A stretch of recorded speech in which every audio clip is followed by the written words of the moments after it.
ভাইজান আমি ready. Ready মানে? রেডি মানে আমি রাজি। বিসমিল্লাহ কবুল। আমি আপনার অনেক সুখে রাখুন।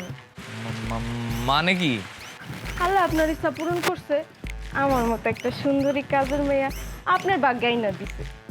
এইসব তুই কি কইতেছস? চলেন ভাইজান আমরা বিয়া কইরা ফেলি। বিয়া বিয়া মানে? এখন কিছুই বুঝতেছেন না। না বুঝতেছি না। তখন তো খুব জোর গলায় বলছিলেন আমারে দেখা আমারে বিয়া কইরা জঙ্গলে সংসার করবেন। আরে দূর ও, ওটা তো মনের কষ্টে রাগে প্রতিশোধ নেওয়ার জন্য বউরে শোনায় শোনায় কইছি যে বউ যে ব্যবহার করতেছে আমার সাথে এমন যদি করতে থাকে তাহলে আমি রাগে ক্ষোভে কাজের মেয়ের বিয়ে করে বনবাসে চলে যাবো। এটা তো তোরে কই নাই। কিন্তু সেই কথা শোনার পর থেকে তো আমি আপনারে মনে প্রাণের স্বামী হিসাবে মাইনা নিছি। আল্লাহ রে আল্লাহ, বিয়া কি এত সোজা নাকি? হ্যাঁ, যে কইলে আমার হয়ে গেল। আমি এত কিছু জানি না। আপনি আমার স্বামী, আমি আপনার লগে জঙ্গলে সংসার করব। সংসার জঙ্গলে করবি মানে?